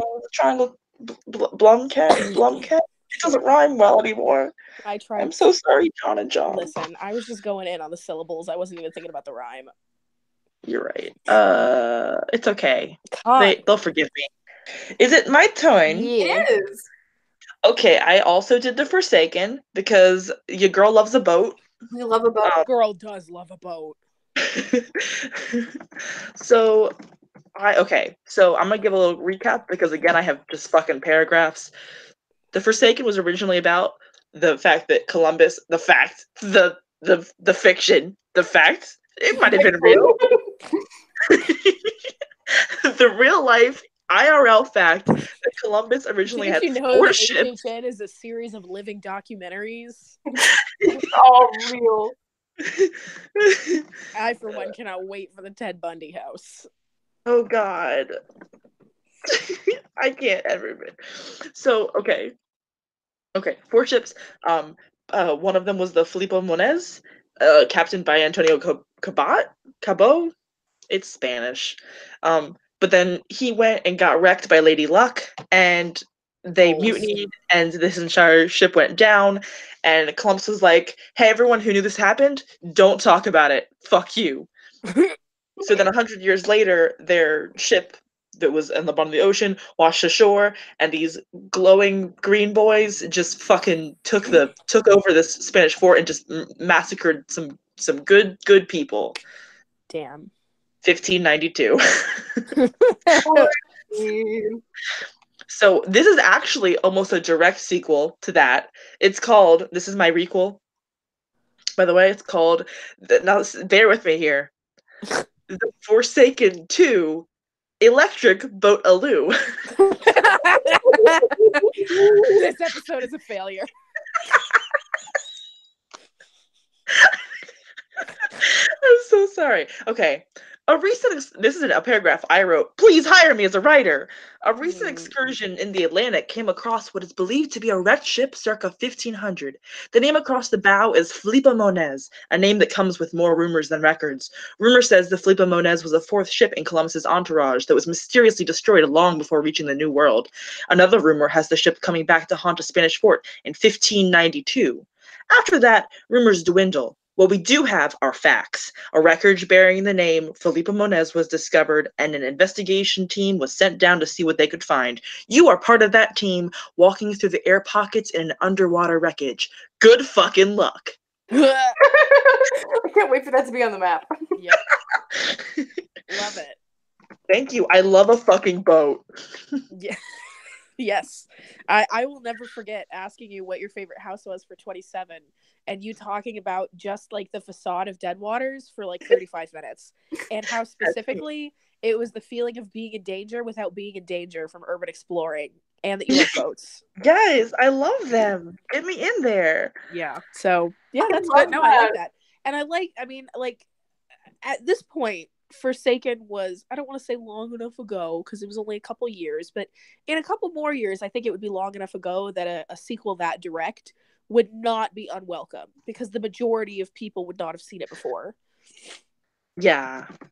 And I feel like the entire original series, because I watched some YouTube videos, because I love research as an ex-IB student. Wish I'd picked up that trait. So much. Well, here I'm. So so much of that house was based in the fort. Like none of it was on the boat. It was just like creepy, gross, underwater, rotten zombie sailors. Hashtag go into a fort and kill people. Now. In this one that I wrote that I'm obviously going to make, it would start off with you going into a submarine and then coming out of the submarine underwater. So we could have portholes full of fish and underwater scenes that are like LED or like projections. We could have some good swampy smell. We could actually have to swim from a point to another point, and I'm down for love it. that. Yes, love that. Life jackets required to go into this haunted house. Actually, build it at Volcano Bay. Yeah, Well, okay. Back to the zombies waiting at Volcano Bay. Yep. Yes. I Okay. love it. Love it. Fantastic. Forsaken just is the gift that keeps on giving. Yeah, agreed. Is it two good concepts? All right. Round whatever this is. Round 4? 4? Sure. I'm trying to keep it speeding along. We've been running for a bit, so we'll see what we can do here. We're running for president. Of course. So next up chronologically would be HHN 23, which only had 3 non-IP houses. And they were choices. Yep. Here we are. So Choosing. I have some really short ones. I have Penn and Teller for this year. Was that this year? 23? Yeah. Wait, wasn't it 20? Yeah, that was 23. Yeah. Okay, so good. So that actually goes here. I thought for a minute it might have been 22. Okay. So I have like 3 really short ones for 23. So Afterlife was much. No one really seemed to like this house. No. Very well known as one of the worst ever. Yes. So my research, I was like, well, let's just keep the name and throw the rest of it out. Perfect. Did the concept. I wish I could do that with myself. Make it an ultra-violent comics. Let's make it a noir comic where in 1920 a serial killer gets electric chaired. Ooh, okay. And make it a noir. I love it. That's my concept. I love that. For that one. I would love it to be a black and white house with pops of blues and greens. Yes, get in there. That would be really cool. And keep it on the ultraviolet comics label, but make it like a comic booky house that isn't 3D. Because that didn't work the first time. Yeah. And then my other one is Nuke Vegas, but make it the Lady Luck house that should have happened. Ooh, plot twist! Me talking about Lady Luck. Whatever. So, through one of her turns of events, Lady Luck has taken over a Vegas casino, and it's very wretched. So it's very decadent, but very like wretched. I like that. And she has like insane traps, like kind of like Saw-esque traps. Yeah. It kind of gains chance. That correlate with like kind of that theming, that Vegas, chintzy kind of thing. I would love to see evil showgirls killing someone. Yes. And the finale room would be Lady Luck at her wheel. And I think Lady Luck, take the wheel. Take it from my hand. Yeah, I had a really hard time picking content from 23. So those are like my 2 like kind of mini ideas for that. I like it. Those were great. Me too. And they were both like 3D houses too. Like they were both like very like colorful. Yeah. Well, we like a bright. I mean, like we've been missing bright in just life in like recent years. Yeah. So I think we need some brightness all up in here. And if we have to get that in a haunted house, but by golly, we're gonna. It's gonna happen. Okay, is it my turn? I believe so. Okay. Debating which one. Okay, I think I'll do this one next. So this is another one I'm doing from HHN 25, which is Run. In case anyone is unfamiliar with the Run series, it is about a game show where the goal is to kill people. And the more people you kill, the higher the points. Pretty basic idea. I thought it would be fun to sort of update that idea. The most recent one, the one from 25, was set in the 80s, which was a big precursor for HHN 28. But anyways, so this would be Run, End of Line, which is directly stolen from Tron. Absolutely no shame. I stole that from Tron. This whole house, I'll just get to it. The popular television game show has evolved into the modern age. Contestants enter a futuristic arcade and are transported to the digital world of Run, where they rack up points by killing their victims as creatively as possible. Neon lights illuminate splatters of blood on the pixelated environment of Run.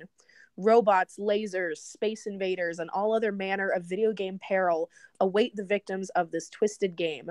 And if you die in the game, you die in real life. So... I thought you were going to say, if you die in the game, then you die in for real. I'm literally going to leave. You have it, Trun. Yeah, so very... Run. Thank you for ruining one of my favorite pitches. Anyways, I've always liked the idea of having a house with an arcade in it, which we got a little taste of in Slaughter Cinema. But I would love to see a more fleshed out, like Flynn's arcade style. And then you get transported into like a Tron-ish environment, grids and neon and blacklight and video game inspired attacks and characters. Maybe not anything directly lifted IP based, but things that look like video game things. You actually might get a taste of that in Stranger Things too, because there's a big arcade scene or two. Yeah. Oh, well, that makes me excited. But do they go into the video game? No. Okay. Well, do you remember Spy Kids 3? Hell yeah. This is the scary Spy Kids 3. This is why I really love that idea, and it still allows for like the fun, like weird characters in the house. Right. Yeah, that was Run had a really, it wasn't super high ridiculous campiness. It wasn't like Killer Clowns level, but there was a great tongue-in-cheek element to it, and having all the different countries represented. You had a lot of like recognizable like visual stereotypes, and I feel like it's sort of the same with video games, especially with older video games. I'm talking pixelated like arcade cabinet type video games and Tronish looking stuff, and I feel like that's a popular aesthetic, and anything throwback is popular. And I've never seen Horror Nights tackle video games in a non-IP way, and the only video games they've adapted were movies. So yeah, it was Resident Evil and Silent Hill, pretty much it. So I would really like to see them tackle the idea of video games, if not specifically a video game. And I feel like Run is a good way to encompass that, because it's already a game. Yeah, that would work really well, I think. Thank you. That actually, like, I had Saws and Steam as one of my alternates, because it was as close to a BioShock house as we've ever gotten. Oh, yeah. And I was like, that's about as good as a video game house has ever been, and it wasn't even a fucking video game, so. Yep. Sounds about right. Yeah. Connie, what you got? All right. I'm going back. I've been like a year behind Randy, and I'm jumping all over the place. So yeah, but it's fun. It's like a fun. We're like confetti. You don't know what color you're gonna get. Sometimes it just blasts straight into your face. No, I love it. We've had some really out of left field things, which is what I wanted. So yeah, I agree. This has been really good so far. So I'm going back to HHN 2012, and I also had a little requel for Gothic, which I'm actually gonna read the like on the map description of Gothic, because you'll need it in your head when I tell you the sequel idea. Well, requel. Anyway, the Cathedral de Gementum Animus is, by day, undergoing a building-wide architectural refurbishment. By night, the many stone gargoyles that keep watchful eye over the sanctuary come to life with the mission of protecting this sacred place against intrusion. That's the original. That's OG Gothic. Love it. I'm going to rename OG Gothic. You really went for it on that accent. I really appreciated it. Thank you. I've been practicing all day. Animus. So this my recall idea for this is coming in, by the way. Sorry, Mike Aiello and the entire creative team at Universal Studios Orlando. This is coming to HHN 29. It's called American Gothic.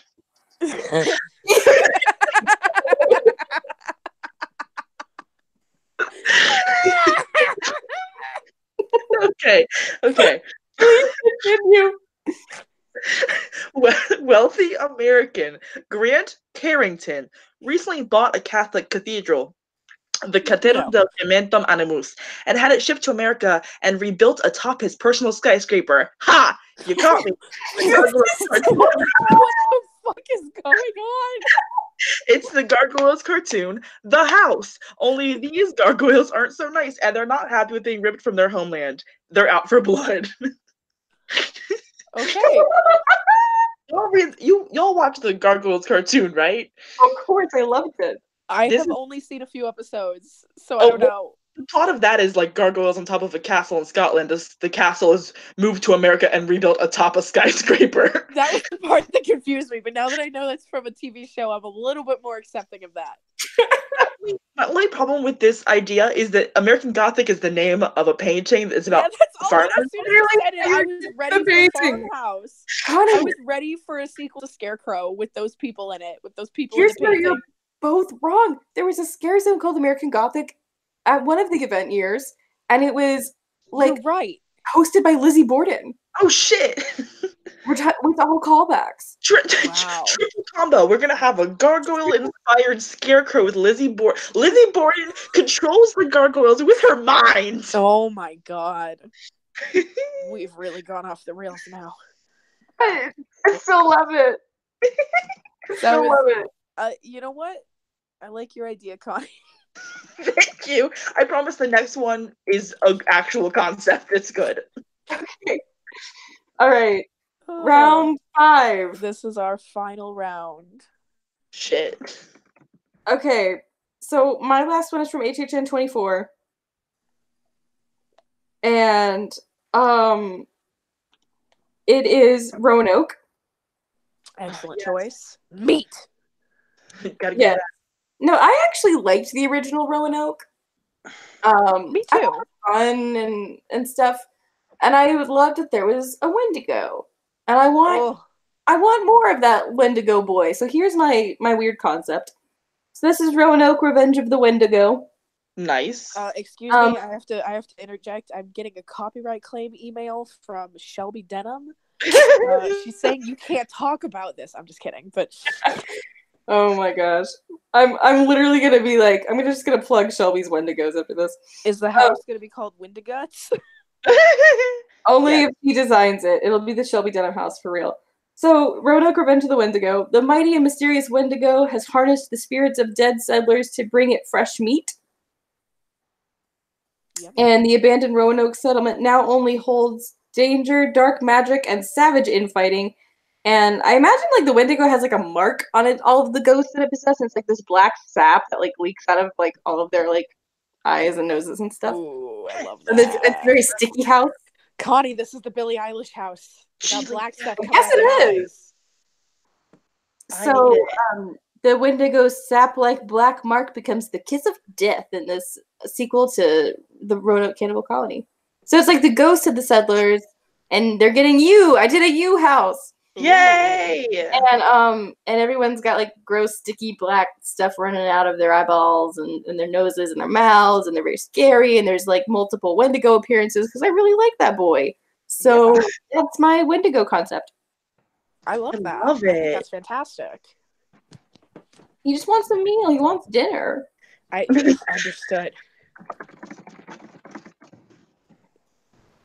Okay. So when can we get that though? Well, I HHN live 30. right next door to Gargoyles, the TV show, led by telepathic Lizzie Borden. Tent 1 and Tent 2, right there. The barbecued people smell into the cathedral. Yes. We can get that in there. I miss the bacon smell. Alrighty. Is it my turn again? Sure is. Okay. I just always want to make sure you're done, you know? Yeah. Okay, so mine that I'm about to do is also from HHN 24. This is my personal favorite concept I came up with, and potentially the dumbest. So we That's know a trend. yeah.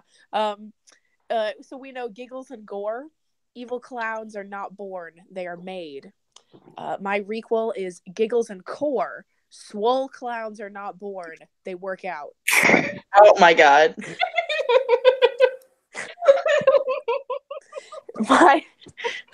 My description is pretty short, but then I have a lot of bullet points underneath of things I want to see in it. Enter Giggles Gym for a workout you'll never forget. You think CrossFit hurts? You haven't been to Giggles yet. And I'm thinking big comedy gore house. It's set in a gym. It's very vibrant and colorful.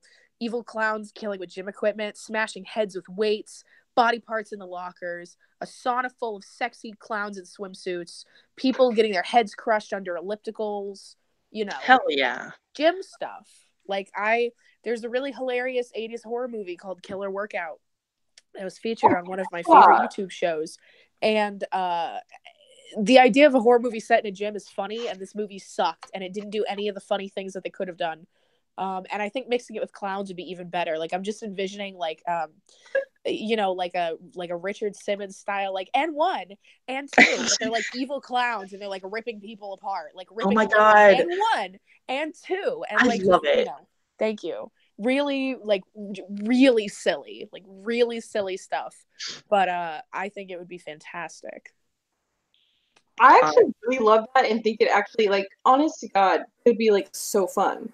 Yeah, I'm trying to think. I had a whole bunch of other ideas and I didn't write them all down because I thought I'd remember them, of course. But I'm thinking like tall socks, short shorts, rainbow afros, rainbow short shorts. Yeah, exactly. Like, there's so many different types of workout equipment. The word gore in glitter on the butt of their shorts. I want Give those. it. Can we make those? Yes, that's our logo. Just kidding. Don't go to Hobby Lobby. They're homophobic. Yeah, but they have craft supplies, and sometimes you have to commit a sin to get what you need. That's true. No, I really love that. Have you seen Death Spa? I've heard of Death Spa, but I haven't seen it. It is a very similar concept. Okay, cool. Well, people die in the gym. But yeah, and it's pretty bad too. Yeah, but I don't know. Like, I wanted to do a Giggles and Gore sequel because I think Giggles and Gore is a really unique idea for a house, and I like the idea of creating, like a program that turns someone into a scary evil clown. And what if instead of it being like a surgery factory, it was a gym? And it's just like a continuous loop of now you're a fork in the garbage disposal. I'm doing motion with my hands, but no, it's in my room with me. I would also love to see really tall clowns playing basketball with a human head. Oh, yes. So, yeah, lots of options there. I still love that. And because I struggled because I looked at Giggles and Gore and I was like, I don't really like clowns. This isn't really like, this one's one of my favorite. It's a creative take on doing clowns. Yeah, I love clown aesthetic, and this came. Do you know how this came? I knew it had to be Giggles and something that rhymed with Gore, so I just kind of went down the list in my head, and I was like, Shore, Bore, Lore. I thought Giggles and Lore, and it would be like a Lord of the Rings with clowns parody. That was one of my other ideas. I'm so sorry that I axed Lord of the Rings clowns.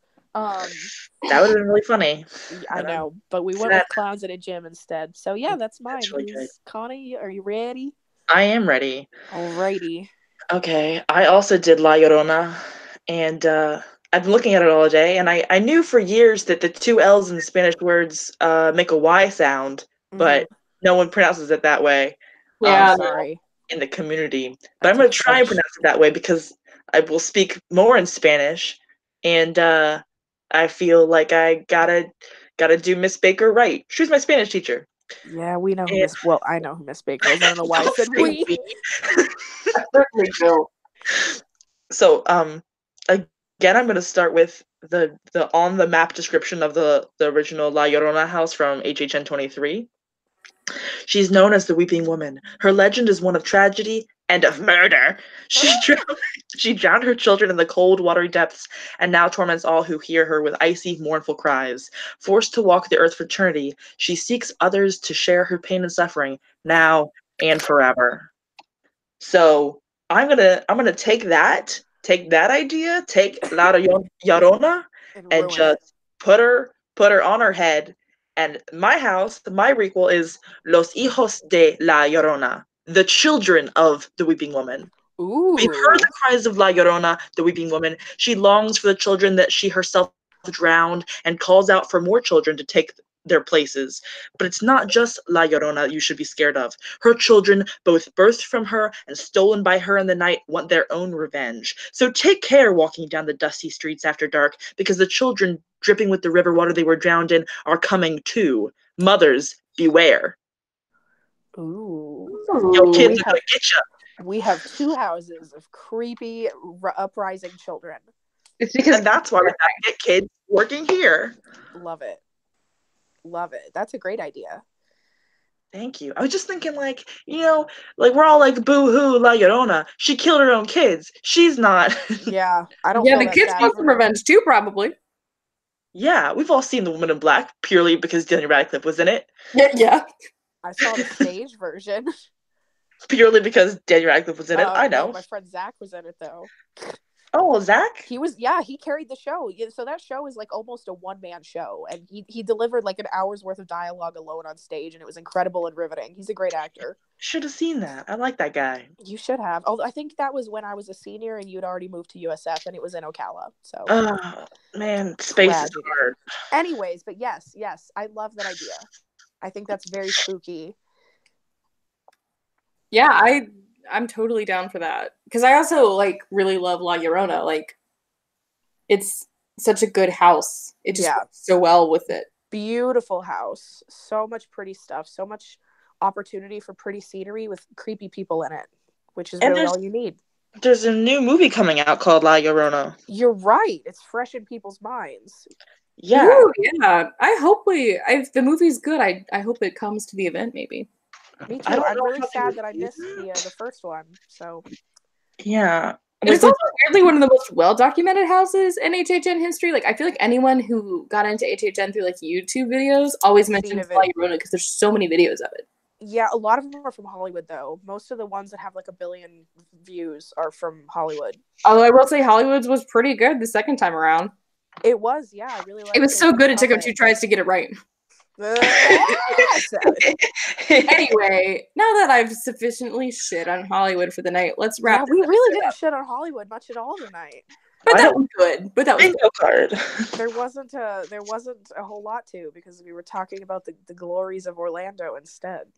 Yeah. What if just like every time we talked about one of our requel ideas, we're just like, take that, Hollywood. Yeah. Like my dick, Murdy.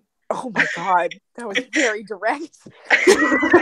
Anyway, John, I'm just kidding. We've all been fired. None of us work there, but we already fired from Hollywood. I'm a girl with boyish attitude. I just immediately. I'll edit this later. I won't. I don't know how. Video from this live broadcast. Hey, you can do that. It's just not possible. I'm sure. You know what? I'm sure he's heard a lot worse from some of the nasty little 15-year-old fanboys at HHN Hollywood. That's the beans. Anyway, beans. I'll go ahead and start with plugs. You can find me at luckbealady21 on Twitter. I post mostly about Horror Nights most of the time. Sometimes I tweet about the good Monday I'm having. And my recommendation for the week is oh god, I had a really good one and I forgot what it was. Oh no. I'm gonna say I don't know. Enter the Dragon is on Netflix. You should go watch that. Ooh. Go old school. Get some good martial arts movies in your life. Hell yeah. If it's not the Foul Fists of Dr. Faustus, I'm not interested. I don't know. What was the original one? What was it? Someone go. Oh, okay. Well, you can find me at Mel's Dian with 2 L's on Twitter. Unlike Randy, I don't just tweet about Horror Nights. I also sometimes tweet about my own life, and I'm really sorry for that. I just really need an outlet, man. I'm kind of lonely sometimes. No, but I do tweet a lot about theme parks and theme parks movies, that kind of thing. Recommendation. I didn't think about this ahead of time. I got it. Oh, go for it before you forget. There's a really cool podcast called Switchblade Sisters. Ooh. Yes. And it's about women filmmakers discussing their favorite cult and exploitation movies. I just listened to somebody talk about Basket Case on there. That was really good. Oh, yes. It's a really fun podcast that both talks about fun culty movies that maybe don't get discussed on a lot of podcasts. And also learning your craft and being a woman filmmaker and stuff. It's very our brand. I really love it. Yeah. Okay. I love that. Cool. I'll have to listen. That's good. My recommendation is a movie that I had seen pieces of when it aired on TV long time ago when I was young and never had watched in its entirety until this week, and that is Return of the Living Dead from 1986. It immediately skyrocketed into my top 10 horror films of all time upon watching it, and I'd say that's some pretty hefty praise. It is the perfect blend of 80s gore comedy, and it's just, in my opinion, the definitive zombie movie. There is no zombie movie I've ever enjoyed as much as that one. Great stuff, really enjoyable. It's punk rockers in the zombie apocalypse and in a funeral home. These are all of my things. So 10 out of 10. Highly recommend that movie if you haven't seen it before. It is prime HHN material. And if we've had something as obscure as Killer Clowns, I think we're going to get something like Return of the Living Dead soon. So we can only hope. That's the beans. That's the beans. Me turn? Yeah, sure. Your turn. Yes. Connie turn? Okay. Turn. Everybody, y'all can find me over at ConLaCon on Instagram or at Connie Wayne.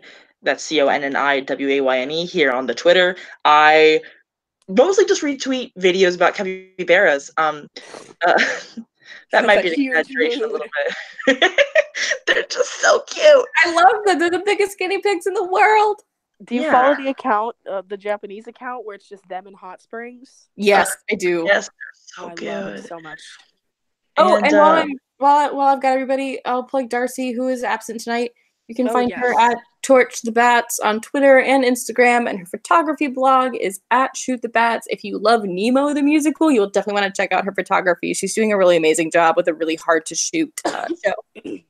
Yeah. She's sleeping with the fishes, and I don't mean that sexually. I was trying to make a death pun, but that came out wrong. I'm so sorry. She's not sleeping with any of those fishes. No, but she's shooting the fishes. Oh God, no, not like violent. like shooting fish in a barrel. She's like shooting fish in a barrel. Yeah. You know all those like pictures of drag queens that are photoshopped to have them holding a gun? Yes. You know what I'm talking about? Yes, someone Photoshop Darcy like a happy smiling picture where she's holding a gun and is pointed her right at Crush. No. Crush isn't even a fish.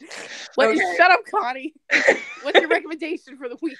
My recommendation is Russian Doll on Netflix. It's literally only 4 hours long. Each episode's only 25 minutes. You can sit down and watch it all in one sitting, which is what I did on accident. My friend saw my Twitter, and she texted me. She said, Connie, help. I went to put Russian Doll on just for something to put on while I'm doing my laundry. And next thing I know, it was 1 a.m. And I was like, bitch, me too. Go fucking watch it. It's so good. It makes my heart feel emotions. Don't know what emotions. Watch it. Watch it. I think I'll watch it tonight. Please do. I need someone to talk to about it. My mom won't watch it because she's trying to watch it with a friend. Robin, get on it. Robin. Okay. I think that about wraps it up for us. Thank you so much to everyone who tuned in. We actually had a lot of live listeners this time, which was really fun. Ooh, thanks, guys. Y'all great. Yeah. And like we mentioned before, we actually have a ton of ideas for off-season content this year. So hopefully we'll come back with some more soon. I know we all are like really anxious to keep doing this. So not to spoil anything, but I'm very in the idea of a whole episode dedicated to HHN ASMR. Yeah. We're just gonna make nice sounds. I mean both talking about HHN and ASMR voices exclusively. I think of Extinction House. So I think it would be hilarious. Yeah. So about our favorite ASMR sounds, talking in ASMR, and I even have some with me. I could do some tapping. You know, like I could tap my amulet of fear with my nails. Yes. I'm gonna eat a pickle. That's like Seeds of Extinction because it's green. We're gonna make some crunchy HHN slime. Ooh, I'm gonna just pour water all over my laptop. Like for the line. Yeah. All right, we gotta stop. All right, everybody. Anyways, we have a lot of ideas. Keep in touch. Follow us at Mayhem Podcast. Yeah, Mayhem _podcast. Find us. We live tweet everything. Yeah, we do. Yeah. All right, that wraps it up. Thank you so much, everybody. Bye, kids. We'll see you next time.